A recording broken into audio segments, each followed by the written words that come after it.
Okay, welcome to the Artist Gallery. And it's September 22nd, and we're here with two great artists, members of the Artist Gallery. If you don't know the Artist Gallery, we're an artist collective that's been around for 30 years in Los Angeles.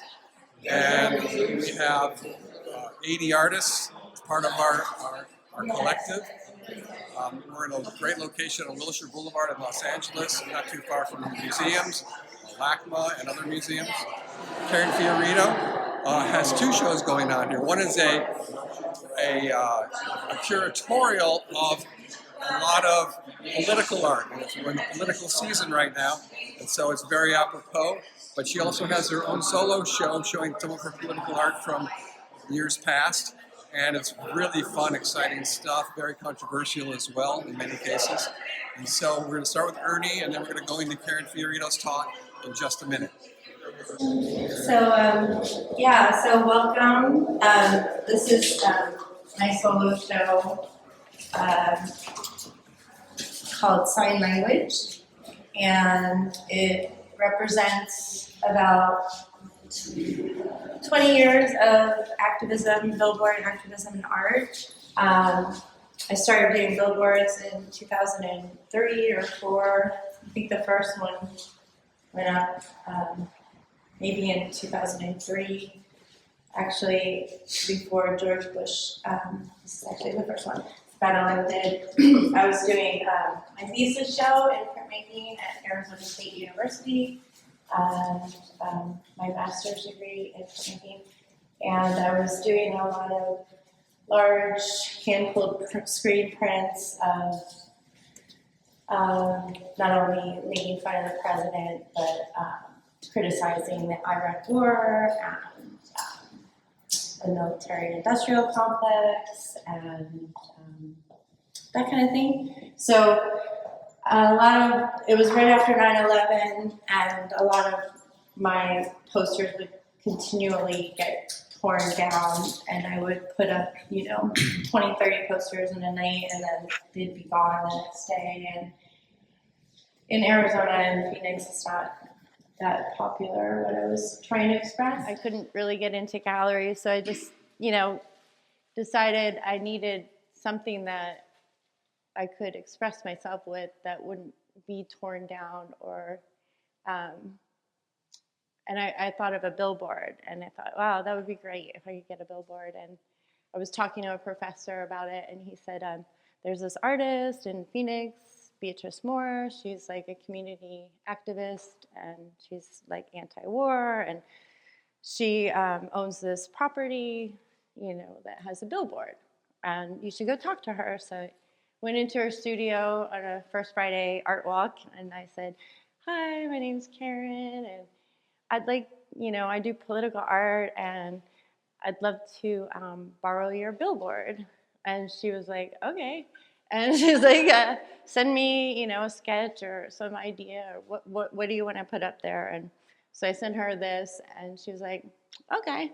And she just, that was the first billboard I think she put up since she had bought the land. Before it was like advertising for, I think, a radio station, and it had been there for years. And she just never, she always wanted to do something with it, but she never had the kind of the impetus to do something. So I came along, and she paid for the printing, and I paid for the installation. I found this guy on Craigslist who installed it for $100, and he had no harness, and I was freaking out.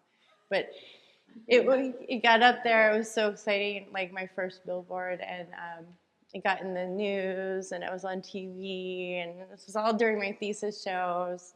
And the young Republicans at ASU were not too pleased, so they started this campaign against me and my thesis show, and saying oh, because I had a Regents scholarship, which was a big deal in grad school. So I paid my way through grad school, and they were like, she got money from the state, and we're funding her propaganda, and she's anti-Bush and anti-war, and blah, blah, blah. And so that got me on the news, and that got me on TV.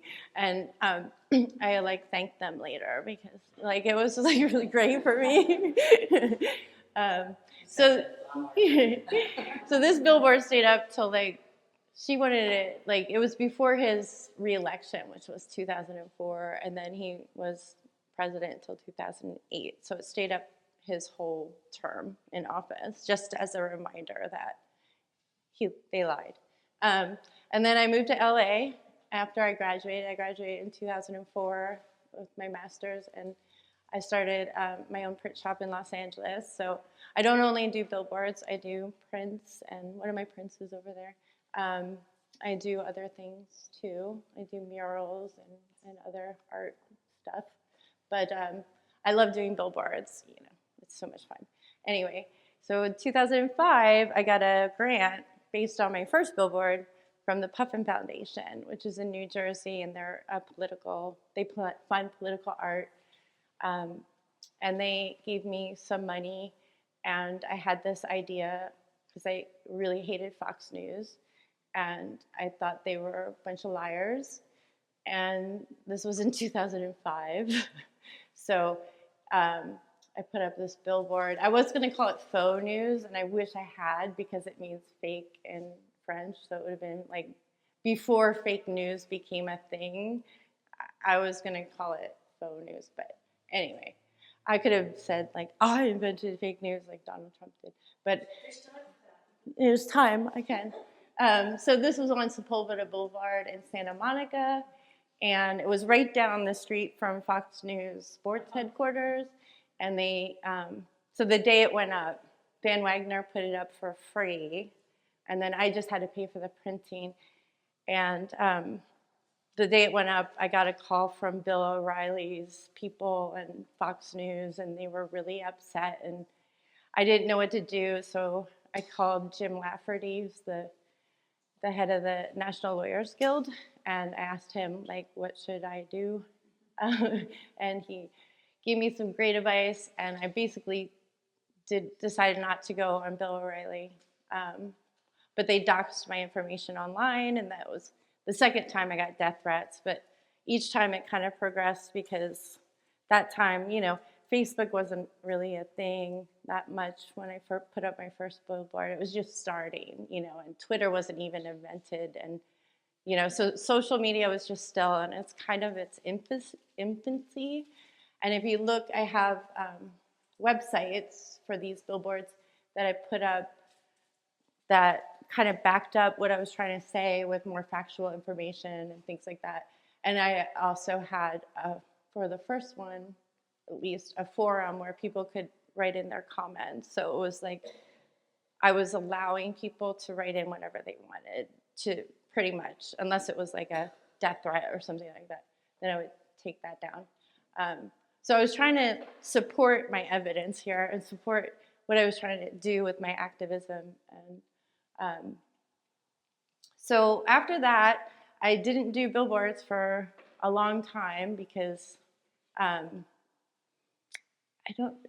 just didn't, I wanted to, but you know, they're expensive and they're hard to get. And Beatrice, who I have done a lot of these billboards with, most of them, you know, she is an activist. She had other people come in, and she's all about the arts and supporting artists. So she started letting other artists put up their art on the billboards about the environment and other things. So it wasn't until, I'm gonna back up, till Got Drought over here, where I started doing activism and art again in 2015, I think it was, we started with the Got Drought campaign. And it was during one of those times in California where the government was saying, you know, don't wash your car as much as you do, or don't water your lawn as much as you do, or save water and do this, don't flush your toilet as much, or don't take shorter showers.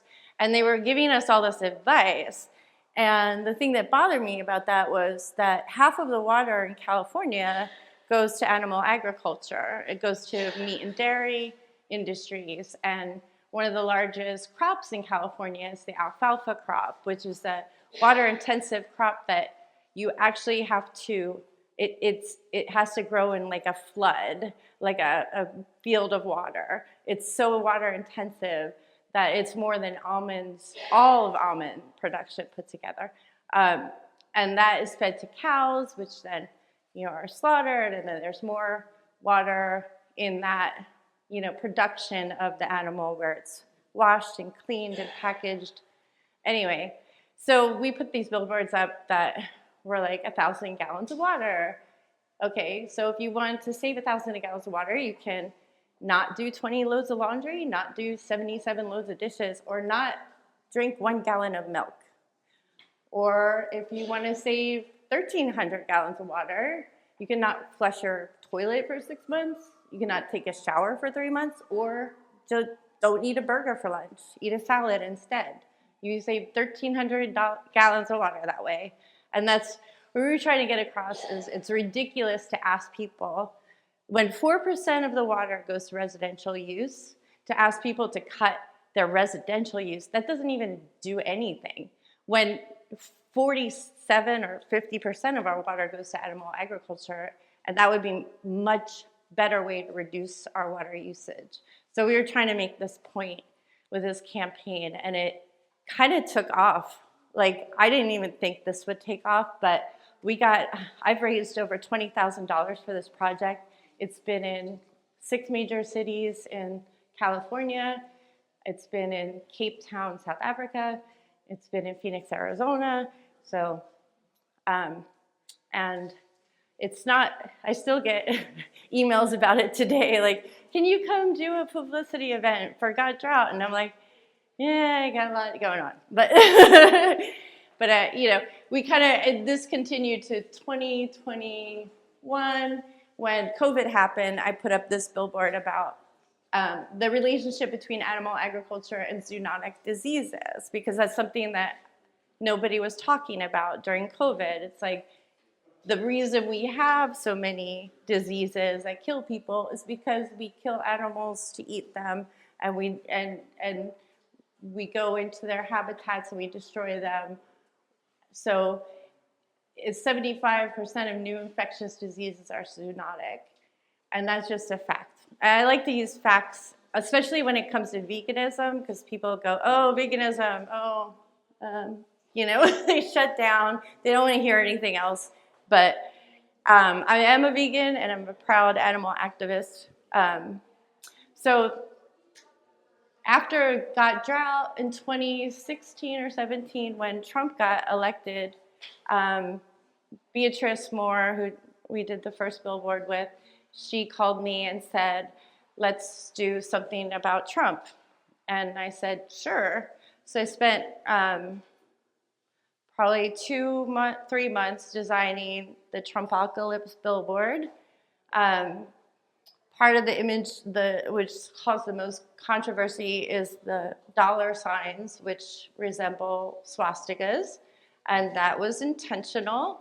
And this dollar Swazi, we call it, was designed by a good friend of mine named Hugh Gran, who is an activist artist in New York City, and he had designed it for Bush Jr. It was during Bush Jr. He had this print of Bush Jr. kind of in this kind of Nazi uniform with this dollar Swazi on his arm. And I love that symbol. I just thought it was so powerful, because I think capitalism, it leads to a lot of ills in society and a lot of opportunities for oligarchs and things like that to happen. And then we have the mushroom clouds in the background, kind of representing the destruction, or my fear of the destruction of the environment during that time, and everything that would be destroyed because of this person. And then the one in the middle, this actually lights up. There's a light here. This one was built by Gary Polonsky. And he was the one who inspired me to do this show, actually. He's an awesome artist. He does like replicas of all kinds of stuff. Oh, I should also mention my friend Alex Ahrensberg helped me with the design on all the got drought stuff too. So I like collaborating with other artists, whether they be graphic designers or sculptors or. But Gary actually was like the one who told me I should do this show. Let's And give a demo with the lights. Look real quick. yeah, This is cool. if it works, if the lights are on. Yeah, they're all on except for this one. This one's not on. So he built this, and then I did the print for it, and yeah. So I really love this, and I love that it lights up at night because the billboard, the original billboard, it lit up.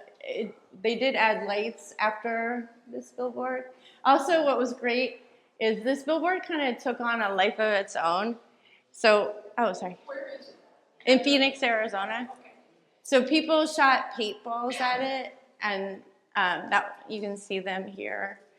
And then some activists put like this giant rubber nose they had manufactured in China. It was like this huge, and they like glued it on there. I mean, they asked for permission first, and then there was at one point, I don't think you can see it here, but there was like a COVID clock that counted how many people died under Donald Trump's watch during COVID because he wasn't doing anything. So they put up this COVID clock and the nose, and it just had so much fun, that billboard. But so once, so we had this up till 2020, I guess, when the re-election happened, and then for a short stint, we put this up just for fun, like after he didn't get elected, just as a hint. But and then during that time, somewhere in between, I put up a Black Lives Matter billboard during, Black Lives Matter. So there's two sides of this billboard. There's a short side and a long side. And so whenever something happens, like Beatrice and I, we just kind of like react, like, oh, let's put up something. So when Roe versus Wade happened, we put this billboard up because we were really upset, obviously, about that.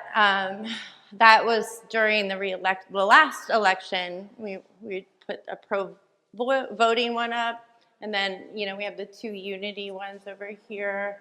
That started with the Trumpocalypse. This was actually the back of the Trumpocalypse to begin with, and then we updated it after I did a mural based on that design in Flagstaff. And then these are the last two I did on the front.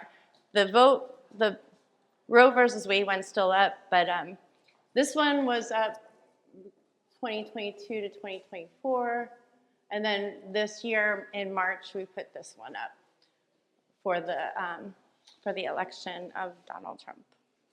So basically, this one is a lot more of a collaboration between Beatrice and I. Beatrice is also an artist, and she has we have the same sense of humor, I think. But I started out with one baby, and then I added a couple more babies, and then we just started adding things like the Hitler fried chicken and the Russian bear and the cake with the Confederate flag. There's actually dynamite on the cake, and we just kept adding things and going for it. Like that one it was just fun, And it was on the news a little bit, just local news. Nothing caused a sensation as much as the Trumpocalypse, of course, but yeah. But we were kind of disappointed, actually. I think the thing is that I realized after doing this one, because we thought, oh, this is going to cause a controversy, and it didn't really go that big. But I think I wrote in my artist statement that, we mustn't, like talking about him being a dictator, we mustn't dismiss the possibility, because even the absurd seems normal now, you know what I mean? And I think it's like somebody said, that absurd becomes regular, and the horrible commonplace. And I feel like that's kind of how it is right now. It's like everything's so absurd that I don't, it's not the same it was even, 7 years ago when I put up the Trumpocalypse. It's totally different now, you know what I mean?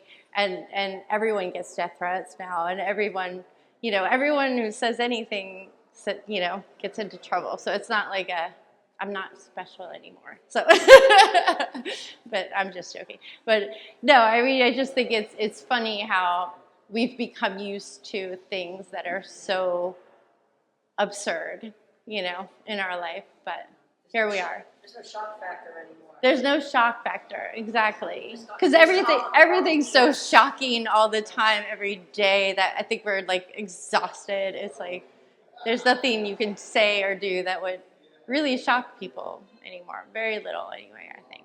But anyway, so that's my talk. Are you going to be doing more of these? Or are you kind Oh of yeah, oh yeah. If depends what it always depends what happens. So you know, if he gets elected, we're definitely doing something. Like we will definitely do something. A lot of people are going to be leaving the country. I'm leaving. I'm going to be one of those people. Before I leave the country, though, I'll do something. Somehow get Sunset Boulevard. I think you can get some huge eyes on that. The problem is, like, the reason Beatrice and I work together is she owns that billboard. She's an independent person. You know, if I tried to get a Clear Channel, for instance, to sign up for this, they're going to be like, no way, we're never putting that up. And if they do put it up and they get one complaint, they're going to take it down, and they have the right to do that. I've signed so many billboard contracts, and the scariest thing is because you spend so much money on billboards. Like, I've spent thousands of dollars, so much money on billboards. I don't even know. But probably like $30,000, $40,000 I've spent on billboards. But every time I sign that contract, there's this clause that says, and for any reason we decide we want to take it down, we can take it down. We don't have to have a reason. If we don't like it, if it's causing too much trouble, we're just gonna, and that's happened to other artists, other billboard artists who've tried to do the same thing I've been doing. Their billboards get taken down right away because someone complains, you know? So it's really rare what Beatrice does, and God bless her. I hope she lives for a very long time because that billboard is so special, and you know, I hope she leaves it to me in her will because I'll take care of it, I promise. But anyway, so thank you all for coming. Thank you.